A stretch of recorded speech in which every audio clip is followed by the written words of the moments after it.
des décombres de la tragédie, deux frères renaissent des cendres.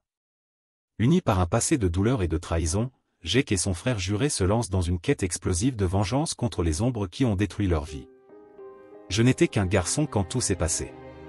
Un garçon insouciant, dont le plus grand problème était de décider quelle nouvelle aventure inventer avec mon meilleur ami, Jake. Nos rires résonnaient à travers les vastes champs de maïs qui entouraient la petite ville d'Oakville, alors que nous nous poursuivions l'un l'autre, prétendant être des cow-boys ou des astronautes en quête d'aventures épiques. Ce furent les jours les plus heureux dont je me souvienne. Jake et moi étions inséparables, liés par un lien plus fort que le sang. Nos familles vivaient dans des fermes voisines, donc nous passions chaque moment libre ensemble, explorant les forêts, construisant des forts secrets et imaginant un avenir plein de possibilités. Mais tout a changé avec la tragédie qui a emporté nos parents. Je peux encore entendre les cris de désespoir résonner dans la nuit noire lorsque le feu a consumé les deux maisons. Les flammes léchaient le ciel, illuminant les visages horrifiés des gens qui s'étaient rassemblés pour essayer d'éteindre l'enfer. Mais ce fut en vain. À la fin, seuls Jake et moi restions, serrés l'un contre l'autre et tremblants, regardant impuissants nos vies s'effondrer devant nos jeunes yeux. Cette nuit-là a marqué la fin de notre innocence. Nous avons été arrachés brutalement de l'enfance et jetés dans un monde sombre rempli de questions sans réponse. Pourquoi cela est-il arrivé? Comment pouvions-nous avancer? Nous n'avons plus jamais été les mêmes après ce jour. Nos chemins se sont séparés, et la seule constante était la douleur déchirante de la perte que nous portions dans nos jeunes cœurs. Les années se sont traînées comme une éternité sombre après la tragédie. J'ai été adopté par une famille éloignée qui vivait à Chicago, tandis que Jake a disparu dans un orphelinat sous la garde de l'État. Chaque jour était une bataille contre les souvenirs terrifiants qui me hantaient, contre le vide laissé par la perte de mes parents. La famille qui m'a accueilli a fait de son mieux pour m'aider, mais comment pouvaient-ils vraiment comprendre la douleur que je portais? Ils étaient gentils, mais je n'ai jamais vraiment appartenu. J'étais juste le neveu éloigné qu'ils avaient adopté par pitié.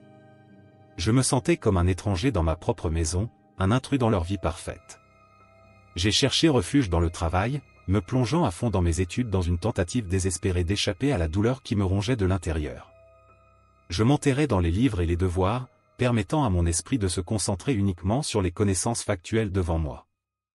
Mais peu importe combien j'essayais d'enterrer ces souvenirs, ils trouvaient toujours un moyen de remonter à la surface.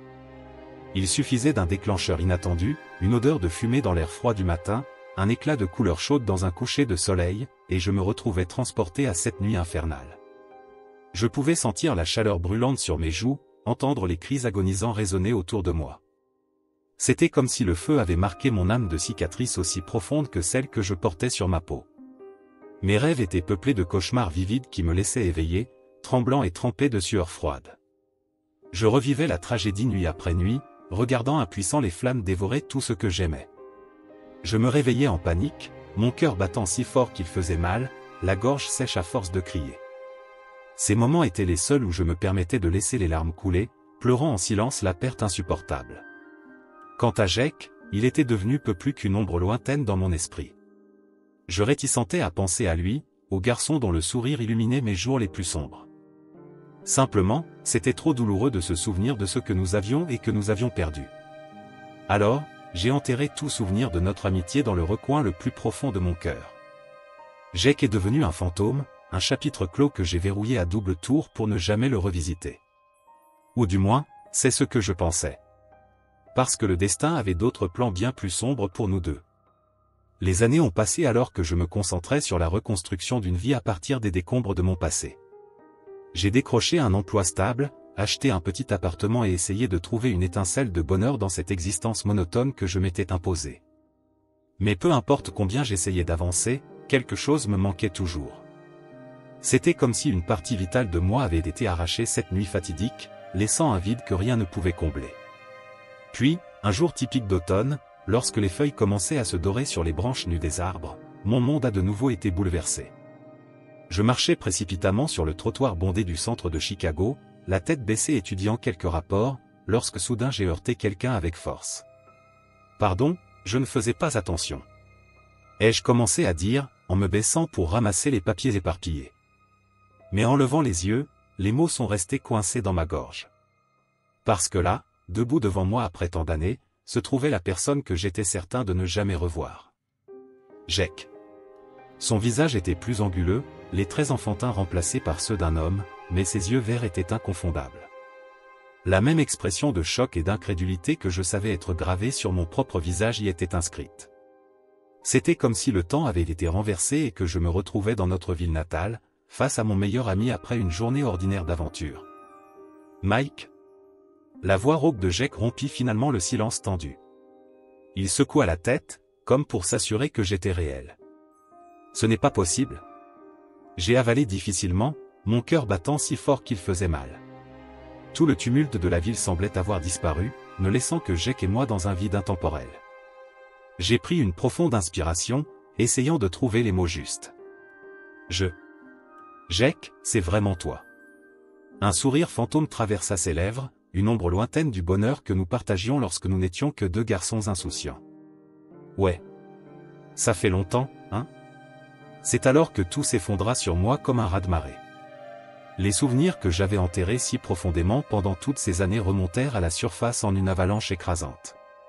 Je me souvins de chaque détail cristallisé de notre enfance, les rires, les aventures imaginaires, la façon dont nos épaules se heurtaient lorsque nous courions ensemble. Et plus important encore, les cicatrices qui nous avaient marqués pour toujours. Soudainement, tout prit sens. Pourquoi je n'avais jamais pu avancer complètement, pourquoi il y avait toujours ce vide en moi? Jake n'était pas seulement mon meilleur ami, il était une partie vitale de moi-même qui avait été arrachée cette nuit fatidique. Et maintenant, après tant de temps, le destin nous avait réunis à nouveau dans une rue animée au cœur de la ville. Mais cette rencontre serait-elle la guérison dont mon âme avait tant besoin? Ou ouvrirait-elle simplement des plaies anciennes qui n'avaient jamais complètement guéri? Quel que soit le résultat, une chose était certaine, plus rien ne serait pareil entre Jake et moi après ce jour-là. Les émotions réprimées pendant des années explosèrent dans cette confrontation tendue sur le trottoir animé. Les questions sans réponse, les ressentiments enfouis sous des couches de douleur, tout refit surface en une avalanche implacable que nous ne pouvions contenir. Où diable étais-tu pendant tout ce temps? Jake cracha pratiquement les mots, ses yeux brûlants de la colère d'une décennie. Je reculai instinctivement devant l'hostilité soudaine. De quoi tu parles? Tu as disparu, Jake. Personne ne savait où tu étais allé. Disparu? Il lâcha un rire amer. C'est comme ça que tu appelles ça? J'ai été arraché à tout ce que je connaissais et jeté dans un foutu orphelinat. Je serrai les poings, sentant l'adrénaline commencer à couler chaudement dans mes veines. Tu penses que ça a été facile pour moi? J'ai été adopté par des étrangers, devant tout recommencer à zéro. Alors c'est ça? Ta petite vie parfaite avec la famille riche pendant que je pourrissais dans ce trou? Jake cracha au sol près de mes pieds, le dédain évident. Quelque chose en moi se brisa. Parfaite? Tu n'as aucune idée de ce que j'ai traversé. Chaque jour était une torture, revivant cette nuit encore et encore. Nous nous faisions face férocement, la respiration lourde et irrégulière. Les souvenirs flamboyaient autour de nous comme les débris ardents de cette tragédie il y a tant d'années. Des années d'émotions corrosives bouillonnaient à la surface, menaçant de nous consumer comme les flammes avaient fait avec nos familles. Soudain, Jake se retourna et commença à marcher rapidement sur le trottoir, ses épaules tendues. Tu sais quoi? Oublie ça. Je n'aurais jamais dû espérer que tu comprennes. Je restais paralysé, le regardant s'éloigner dans la foule. Une partie de moi voulait crier, supplier pour qu'il ne parte pas encore une fois.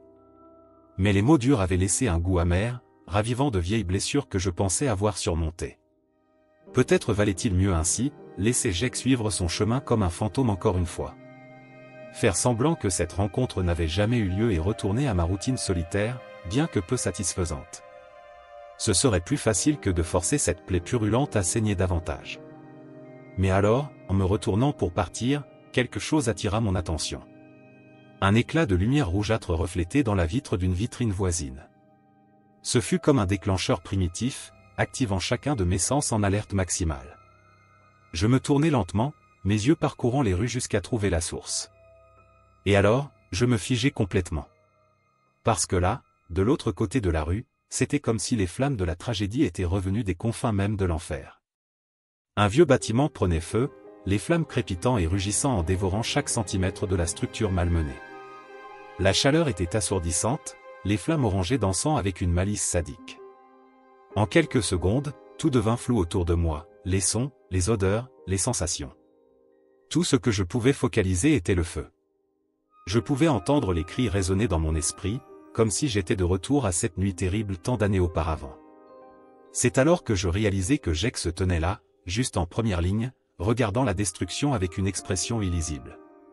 Il tourna lentement la tête pour me regarder, et pour la première fois, je vis la même douleur reflétée dans ses yeux que celle qui débordait sûrement des miens. À ce moment-là, nos disputes, ressentiments et douleurs semblaient insignifiants face au traumatisme partagé qui nous hantait.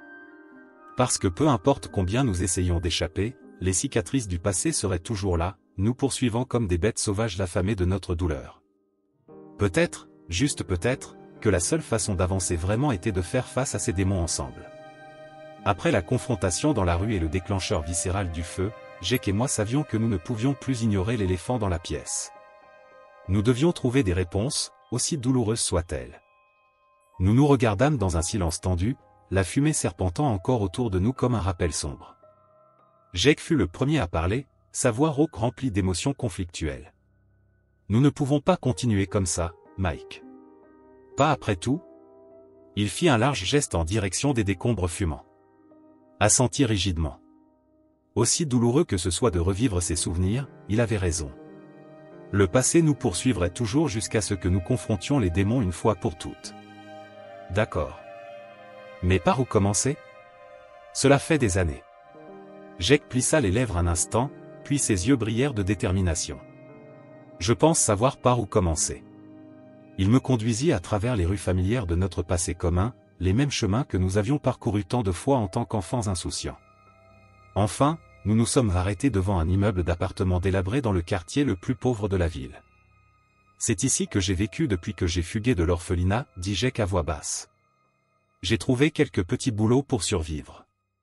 Je l'observais avec une nouvelle admiration. Malgré toutes les difficultés, Jake avait trouvé un moyen d'aller de l'avant, de se débrouiller seul dans le monde. J'avalais la boule qui se formait dans ma gorge. À l'intérieur de l'appartement modeste, nous nous sommes assis à la petite table usée et avons baissé nos défenses.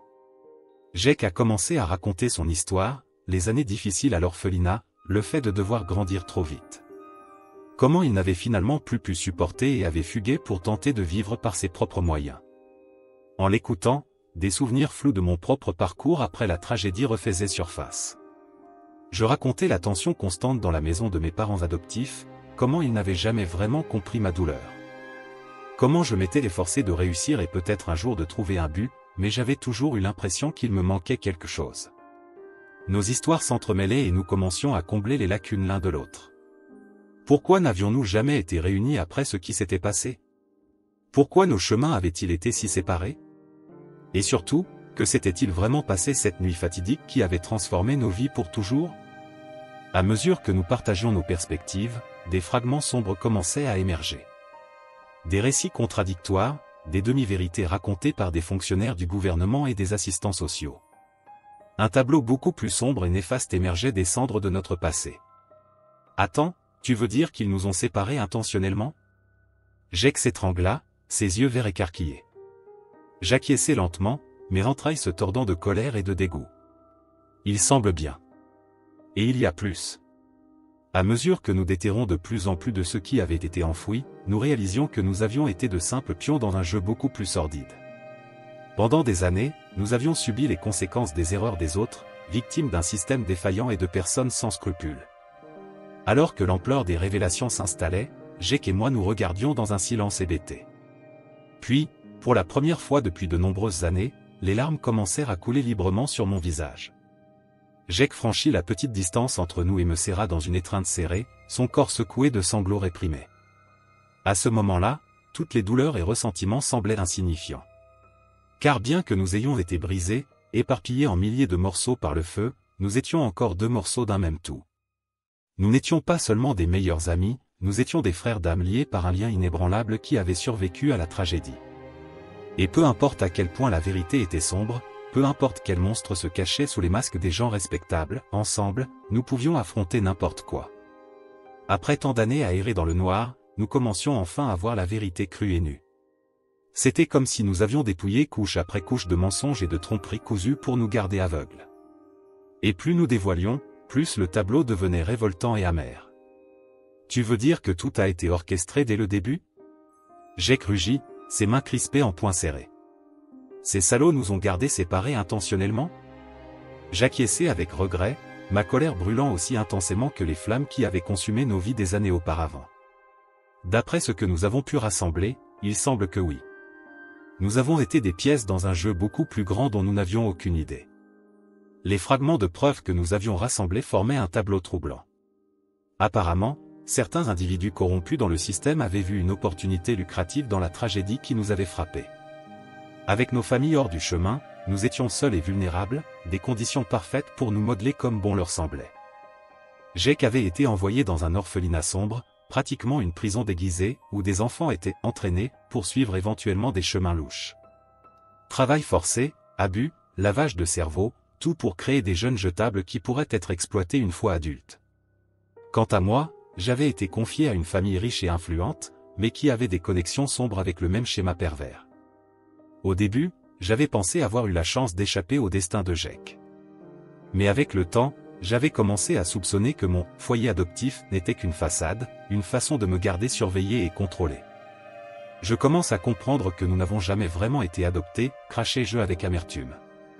Nous étions des marchandises, des produits à négocier sur le marché noir depuis le début. Jake passa ses mains dans ses cheveux avec frustration. Bon sang! Comment ont-ils pu faire une chose pareille?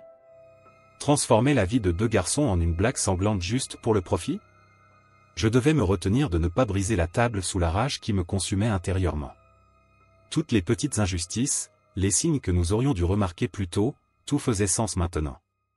Nous avions été victimes de personnes sans cœur ni conscience, avides prêtes à tout prix.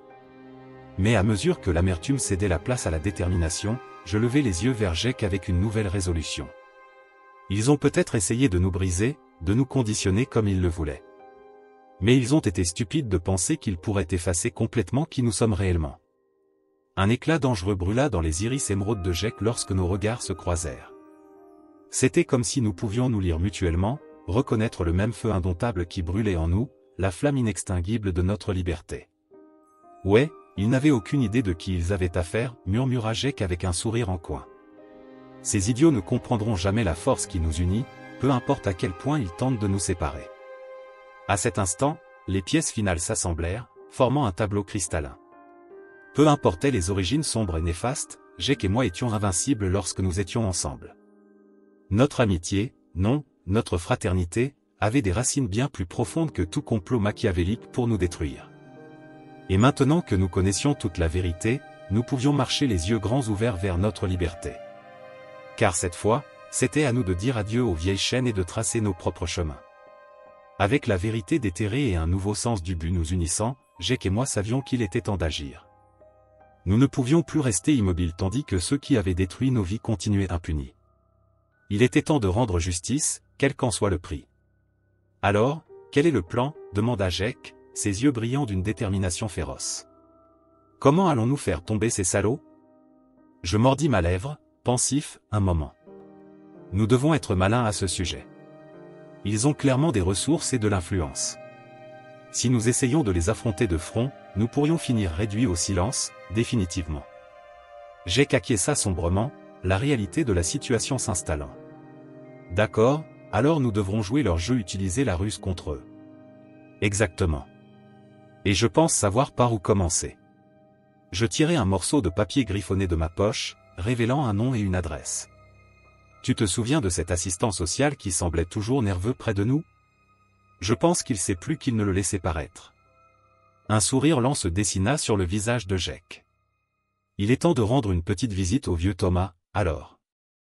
Voir si nous pouvons le persuader de partager quelques secrets.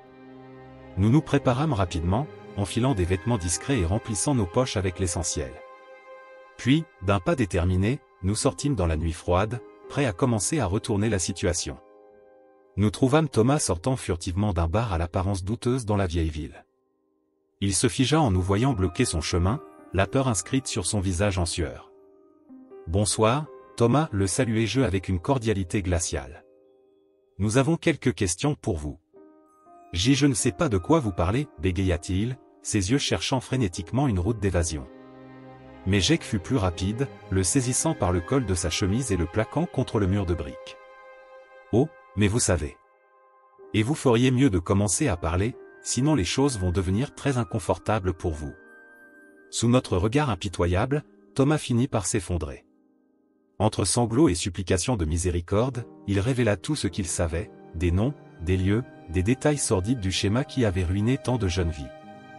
Nous notâmes chaque information précieuse, nos cœurs battant d'une mixture de fureur et de triomphe. Enfin, nous avions les outils pour commencer à démanteler ce réseau pervers de l'intérieur. Nous laissâmes Thomas tremblant et recroquevillé dans l'allée, avec un avertissement sévère de garder le silence sur notre rencontre. Puis, avec l'adrénaline courant dans nos veines, Jake et moi échangeâmes un regard résolu. Il était temps de chasser les prochains cibles sur notre liste. Et nous ne nous arrêterions pas avant que chacun de ces monstres ne fasse face aux conséquences de leurs actes odieux. Parce que nous n'étions plus les enfants sans défense qu'ils avaient manipulés des années auparavant. Maintenant, nous étions des survivants. Nous étions des guerriers. Et nous étions prêts à riposter avec tout ce que nous avions. Le jeu ne faisait que commencer. Et cette fois, nous allions en dicter les règles. Avec les informations cruciales extraites de Thomas, Jake et moi élaborâmes un plan méticuleux pour abattre le réseau de corruption qui avait détruit nos vies. Nous savions que nous devions être stratégiques, attaquer les cibles dans le bon ordre pour infliger le maximum de dégâts. Notre premier pas fut de fouiller les dossiers poussiéreux de l'orphelinat où Jake avait passé des années infernales. Déguisé en inspecteur sanitaire, nous obtînmes accès aux archives financières et à des correspondances suspectes qui révélaient l'étendue de la pourriture interne. Armés de preuves concrètes, nous commençâmes à faire chanter les hauts fonctionnaires, les forçant à dénoncer leurs supérieurs en échange de l'amnistie. Comme des pièces de domino, la hiérarchie corrompue commença à s'effondrer, exposant de plus en plus de complices à chaque couche dévoilée. Pendant ce temps, je m'infiltrais dans la vie de mes parents adoptifs, déterminé à découvrir la vérité sur leur implication dans le schéma néfaste. Avec des micros cachés et des caméras dissimulées, je parvins à enregistrer des conversations incriminantes et des transactions illicites confirmant mes soupçons les plus sombres. Avec le piège se refermant, les puissants qui se croyaient intouchables commencèrent à paniquer. Des tentatives désespérées pour couvrir leurs traces et réduire au silence les témoins ne firent qu'ajouter de l'huile sur le feu de la justice que Jake et moi étions déterminés à allumer. Enfin, avec un dossier exhaustif de preuves irréfutables, nous apportâmes tout aux autorités compétentes. Des procureurs honnêtes et incorruptibles, que nous avions soigneusement identifiés et contactés, furent choqués par l'ampleur de la corruption exposée. Et puis, le jour du jugement arriva. Lors d'une opération coordonnée, les forces de police firent des descentes dans des dizaines de lieux simultanément, arrêtant les criminels en col blanc qui avaient profité de la souffrance d'enfants innocents pendant des années. Les leaders du schéma, y compris mes parents adoptifs et les administrateurs corrompus de l'orphelinat, furent menottés et emmenés sous les cris de la presse et le choc du public. Jake et moi assistâmes à tout depuis un endroit privilégié, savourant chaque moment de triomphe alors que nos bourreaux faisaient enfin face à la justice qu'ils méritaient tant.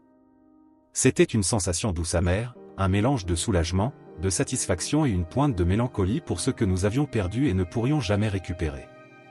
Mais par-dessus tout, c'était une sensation de fermeture. De pouvoir enfin avancer, libre des chaînes du passé qui nous retenaient. De pouvoir recommencer nos vies la tête haute, sachant que nous avions fait la différence, que nous avions combattu et vaincu ceux qui avaient essayé de nous briser. En quittant le tribunal ce jour-là, avec le soleil brillant dans le ciel clair, Jake passa un bras autour de mes épaules avec un sourire sincère. Je n'aurais jamais cru dire ça, mais je suis heureux que tu sois là avec moi, frère. Je lui rendis son sourire, sentant une chaleur envahir ma poitrine. Moi aussi, Jake. Moi aussi. Et ainsi, main dans la main, nous marchâmes vers l'avenir inconnu, prêts à affronter tout défi que la vie nous lancerait.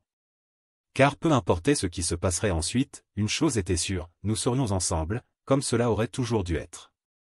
Unis, nous étions invincibles. Et désormais, le monde entier le saurait.